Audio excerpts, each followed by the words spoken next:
Teknologi pembangunan rumah gila China akan mengubah segalanya sebagai bagian dari program untuk membangun perumahan murah. Pada bulan November tahun 2020 lalu diklaim bahwa China telah membangun 20.000 tempat tinggal dalam 3 hari di Afrika. Dalam video ini kami akan memberitahu Anda tentang teknologi pembangunan perumahan China yang luar biasa yang telah mengubah banyak aspek kehidupan di Afrika. Namun, sebelum lanjut, silakan subscribe dulu guys, agar saya semakin semangat dalam membuat video menarik untuk Anda. Jika Anda sudah subscribe, mari kita lanjut videonya. Bagaimana mungkin mereka membangun sebuah rumah hanya dalam waktu 3 hari? Insinyur Amerika menanggapinya bahwa China gila dan mengatakan itu tidaklah mungkin. Namun, China telah menyempurnakan metode pembangunan rumah aneh yang memungkinkan pembangunan rumah tersebut. Pembangunan 20.000 rumah hanya dalam 3 hari. Akankah hal ini memberikan solusi terhadap pasar perumahan yang sedang berjuang untuk menghormati pencapaian pembangunan 20.000 rumah di Afrika hanya dalam 3 hari dan memungkinkan para tunawisma untuk pindah ke tempat tinggal baru sesegera mungkin?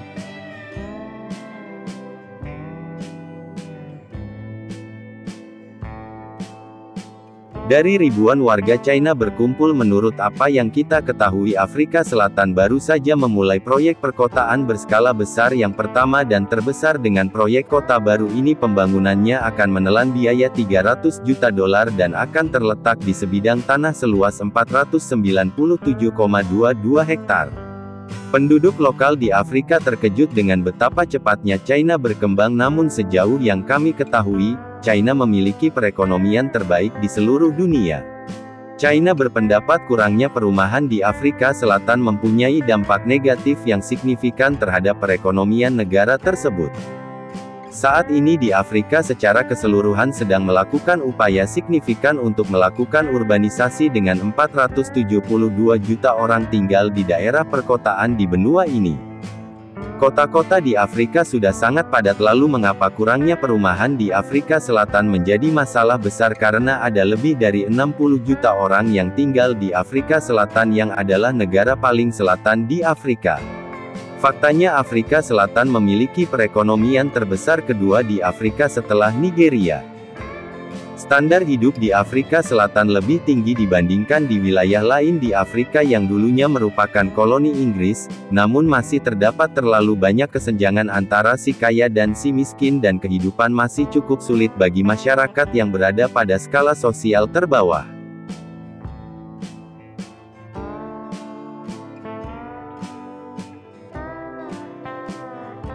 Masih banyak orang yang hidup tanpa rumah di Afrika Selatan karena mereka tidak mampu menyewa properti yang mahal. Meskipun terdapat 3 juta rumah di Afrika Selatan telah dibangun di sana sejak tahun 1994, ratusan ribu penduduk di Afrika Selatan masih menjadi tunawisma dan hidup di jalanan. Menurut statistik dari kota-kota lain, sekitar 100.000 orang pindah ke Johannesburg setiap tahunnya. Tidak ada cukup rumah bagi pekerja infrastruktur untuk tinggal, bahkan tidak di wilayah terkaya di Afrika Selatan. Alasannya adalah karena benua ini memiliki populasi yang besar dan urbanisasi yang pesat. Kedua hal ini telah berkontribusi terhadap kelangkaan perumahan yang serius. Sejak awal Afrika Selatan telah mengupayakan konsep rumah cetak 3D pertama kali diusulkan di Inggris pada tahun 2013 dan rencana Afrika Selatan untuk menggunakannya, untuk menyediakan tempat tinggal yang aman bagi masyarakat, mendapat banyak perhatian internasional. Meskipun rumah cetak 3D akan dibuat lebih cepat dan biayanya terlalu mahal bagi sebagian besar masyarakat Afrika Selatan, terutama bagi keluarga berpendapatan rendah, yang pada umumnya tidak mampu membelinya. Oleh karena itu rumah tersebut harus dibangun menggunakan peralatan konvensional terlebih dahulu, baru kemudian dengan velcro. Keluarga berpendapatan rendah tidak mampu membayar sewa karena rumah yang baru dibangun. Afrika Selatan kini berada dalam situasi yang tidak menguntungkan karena harus membangun lebih banyak rumah saat ini karena mereka telah mengambil keputusan untuk meminta bantuan China dalam membangun rumah sehingga semua orang dapat tinggal di sana. Teknik bangunan prafabrikasi digunakan untuk pertama kalinya oleh perusahaan China untuk membangun perumahan murah di Afrika Selatan sebagai bagian dari perjanjian ini. Afrika Selatan dan China ingin membangun 20.000 tempat tinggal secara keseluruhan. Rumah model ini dibangun di China hanya dalam waktu 3 hari. Pembangunan dipercepat dan biayanya berkurang. Karena konstruksi ini, semua orang ingin tahu apa yang ada di dalamnya dan bentuk di dalam rumah model itu.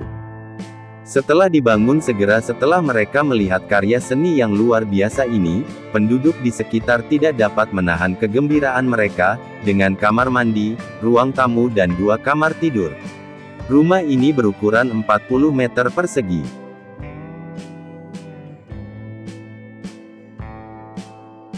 Energi surya adalah fitur lainnya dari model rumah yang dapat membantu penghuni dengan penggunaan listrik yang berlebihan. Kemungkinan besar meskipun gaya rumah ini agak umum bagi banyak orang di Afrika Selatan, ini lebih merupakan sebagai sebuah villa, namun rumah ini cukup besar untuk sebuah keluarga dapat tinggal dengan nyaman, tanpa harus khawatir dengan kondisi cuaca. Meskipun ukuran rumahnya kecil tetap indah dipandang dan nyaman untuk ditinggali. Rumah-rumah ini tidak hanya ramah lingkungan dan bermanfaat bagi lingkungan, namun juga jauh lebih murah karena keterjangkauan dan kondisi kehidupan yang damai di rumah-rumah di China. Jauh lebih sulit untuk menyembunyikan keterkejutan ketika mendengarnya, karena penggunaan bangunan prefabrikasi untuk proyek ini. China mampu melakukan keajaiban hanya dalam 3 hari. Ketika melihat model rumah tersebut, warga Afrika Selatan menceritakan betapa mereka sangat mengagumi kesuksesan tersebut. Sebuah bangunan prefabrikasi bergantung pada penggunaan sistem struktur panel dinding beton prefabrikasi di Green Building Technology Park. Semua komponen yang diperlukan untuk konstruksi sudah diproduksi, yang tersisa hanyalah memindahkan bagian-bagian tersebut ke lokasi di mana mereka akan dirakit. 3 hari setelah semuanya siap, seluruh badan utama dapat dirakit dalam 1 hari, kemudian dapat dihias dan direlokasi dengan mudah. Teknologi ini mampu mengatasi masalah perumahan di Afrika Selatan. Orang Afrika Selatan mengklaim bahwa China juga telah mengajari mereka caranya untuk mengeksploitasi teknologi-teknologi utama. Tindakan paling signifikan yang dapat dilakukan China untuk membantu Afrika Selatan saat ini adalah halal ini. Penting untuk diingat bahwa China menawarkan bantuan melampaui pembangunan sederhana. Di permukaan Afrika Selatan tidak akan mengalami masalah perumahan di masa depan dengan melaksanakan tindakan yang diperlukan sekarang. Sejak pembangunan rumah, bagaimana kehidupan masyarakat lokal telah mengubah perekonomian lokal di Afrika Selatan telah berkembang sebagai akibat dari China yang mengirimkan lebih sedikit profesional manajemen teknis ketika rumah sedang dibangun. Alasannya adalah karena sarana pendukung seseorang tidak mencukupi. Yang paling penting dalam hidup mereka, mayoritas orang setuju bahwa pekerja di proyek pembangunan adalah orang Afrika Selatan. Setidaknya 95% dari mereka adalah para spesialis di sektor bangunan yang terutama berkepentingan dengan mendorong perluasan penduduk asli Afrika Selatan dan memajukan teknologi pembangunan lokal. China berupaya meningkatkan jumlah kesempatan kerja di wilayah tersebut setelah tingkat lapangan kerja meningkat. Perekonomian Afrika Selatan diperkirakan akan meningkat secara bertahap jika proyek ini berhasil diselesaikan.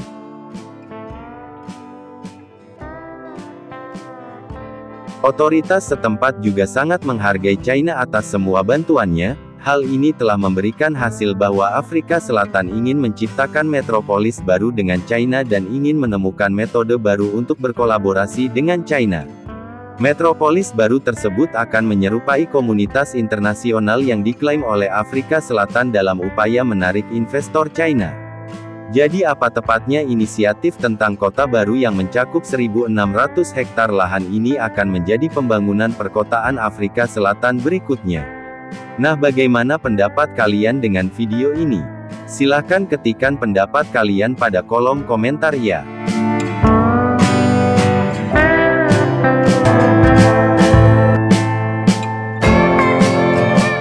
Peternak dengan cermat memilih bibit ulat terbaik dengan memastikan kesehatan ulat, sangat penting untuk menghasilkan telur cacing sutra yang berkualitas.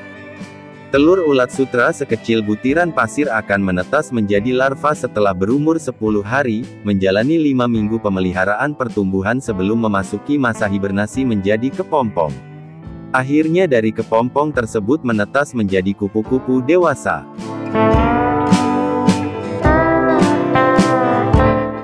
Pemilihan jenis ulat sutra yang baik tidak hanya mempengaruhi kualitas sutra tetapi juga mempengaruhi kemampuannya untuk bertahan hidup di lingkungan budidaya ulat sutra. Kondisi ideal untuk pertumbuhan ulat sutra antara lain suhu sekitar 77 dan 82 derajat dan kelembapan antara 85 dan 90%. Peternakan ulat sutra selalu memastikan bahwa kondisi ini terpenuhi, untuk mendorong pembangunan dan produksi sutra yang optimal.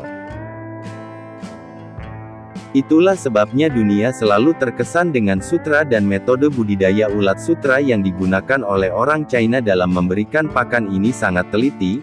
Daun dipotong kecil-kecil dan diberi makan terus-menerus untuk menjamin kecukupan nutrisi pada semua ulat. Setiap ulat sutra dapat mengkonsumsi 50 hingga 100 gram daun per hari. Ulat sutra muda tidak makan sebanyak ulat sutra tua. Ulat sutra harus diberikan daun paling tidak sekali sehari. Idealnya mereka memberi makan ulat dengan daun 2-3 kali sehari. Setelah ulat sutra mencapai ukuran penuh, peternak biasanya memberi mereka makan sekali di pagi hari, sekali siang hari dan sekali di malam hari.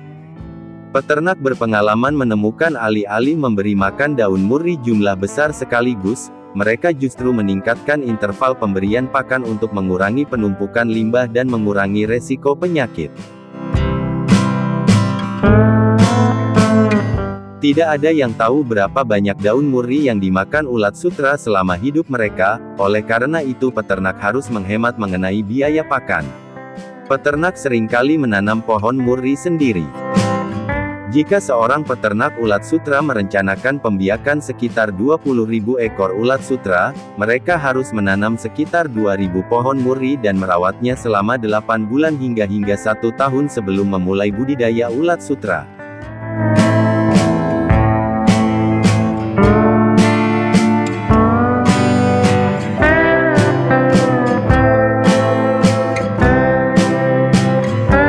Awal musim semi ribuan keluarga di pedesaan China berjalan ke ladang untuk memetik daun murri terakhir dari pohon bersiap-siap untuk ulat sutra mereka. Pada saat yang sama pembersihan rutin area peternakan sangat penting untuk mencegah penyakit. Upaya yang tidak kenal lelah ini memastikan bahwa setiap benang sutra yang dihasilkan sangat murni dan lembut.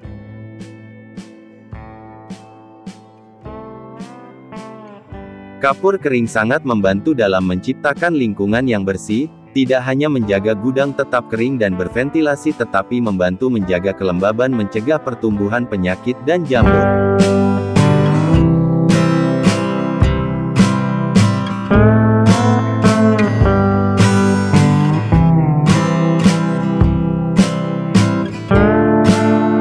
Dalam kondisi lembab ulat lapar menghabiskan waktu sekitar 1 bulan untuk mengunyah daun murri setelah tumbuh hingga ukuran maksimum sekitar 3 inci dalam waktu sekitar 6 minggu mereka berhenti makan, berubah warna dan beratnya sekitar 10.000 kali lebih berat dibandingkan saat mereka pertama kali menetas. Ketika memasuki tahap akhir siklus hidupnya ulat sutra mulai memintal kepompong, hal ini untuk mempersiapkan transformasi mereka.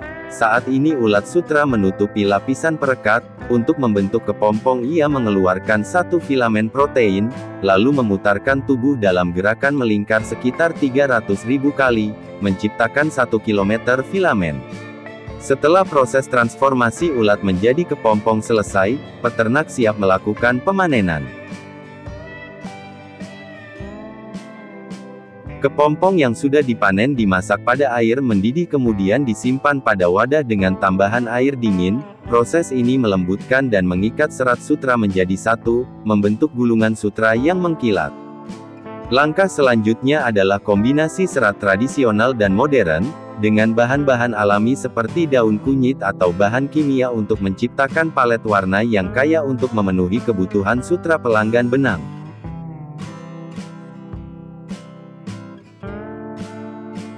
Melalui teknik tenun dari alat tenun tradisional hingga tenun modern dan mesin otomatis, semua metode menghasilkan kain sutra halus yang mencerminkan keahlian dan kecanggihan peternakan China.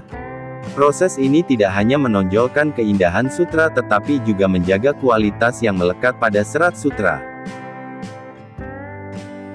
Setiap produk dibuat dari sutra menjamin kualitas dan ketahanan yang tinggi, menjadikannya pilihan utama bagi mereka yang menginginkan kesempurnaan dalam setiap detail benang sutra. Dari kepompong ulat sutra telah ditenun menjadi kain selama lebih dari 4.000 tahun, meskipun sutra hanya menyumbang sebagian kecil dari asar tekstil global sekitar kurang dari 0,2%, namun basis manufakturnya terbesar di 60 negara di seluruh dunia. India adalah produsen sutra terbesar kedua di dunia setelah China.